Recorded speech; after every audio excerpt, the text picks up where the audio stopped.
It's due out in 2 weeks, but Rogue One, a Star Wars story, is still shrouded in mystery. One thing we do know, the Force is strong with Felicity Jones. You give way to an enemy this evil with this much power, and you condemn the galaxy to an eternity of submission. The time to fight is now. Felicity Jones takes the lead. The British actress is the newest Star Wars heroine, playing rebel outlaw Jyn Erso in the franchise spin-off Rogue One. Teri Hart caught up with Jones at the iconic Skywalker Ranch over the weekend and found out she has something in common with the rebel warrior. We have matching exposed shoulders. Oh yeah, we got the same vibe. Congratulations so much on this. At what point on set did you have your holy crap, I'm in a Star Wars movie and I'm killing some stormtroopers moment? I think on a pretty much a daily basis. But the stunt guys who played the stormtroopers, literally, they're wearing the same outfits that they would have worn in the 70s. And once they're down, they cannot get back up. So I had so much empathy for them. Tune in next week for 5 days of Rogue One, a Star Wars story on Entertainment City.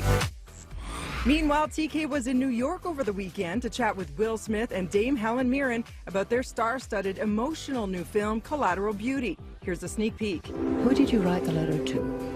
I wrote the letter to Death. Nice to meet you. I've been told that everyone falls in love with you while they're working with you on Really? set. Oh, yes, really? because you are the coolest chick around. I don't know about that, but I was very intimidated on this film. I have to say, I'll confess, don't tell anyone. Because, you know, they're all big stars, you know, Kira and Kate and Will, obviously. And it was, you know, there was all going on around me, and I was like, oh my God. Death came first. She met me in the dog park. Dame Helen Mirren certainly makes Death look beautiful. Yeah. And I just came from a room, she was gushing about you. She said that she was starstruck. Really? She let me in on a little secret, and she said, Wow. oh my gosh, because of the cast. Yeah, we had a really good time together.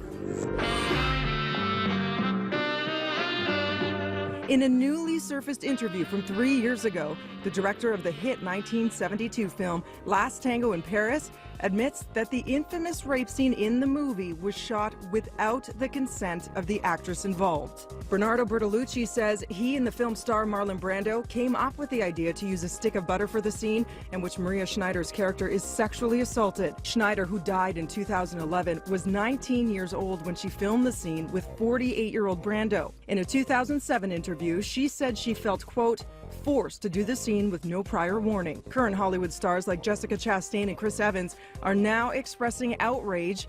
Chastain tweeted that she felt sick, while Evans wrote, quote, wow, I will never look at this film, Bertolucci or Brando the same way again. This is beyond disgusting.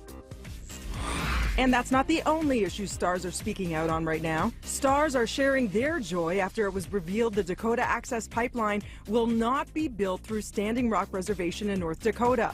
The victory for both the Standing Rock Sioux Tribe and climate activists comes after months of protests that the section of pipeline would damage sacred tribal lands and contaminate the water supply. The issue caught the attention of Hollywood, and now people like Katy Perry and Leonardo DiCaprio are praising the decision. Perry tweeted, proof that your voice actually matters. DiCaprio echoed those sentiments, writing, an incredible example of what we can do when we come together. Mark Ruffalo, who took part in protests, shared this video. Thank you, thank you, thank you. Now, let's move forward. Shailene Woodley, who you may recall was arrested for criminal trespassing while protesting the pipeline, said she was honored to be part of the movement. As always, get your entertainment news first in the morning right here and anytime on Twitter @NCity.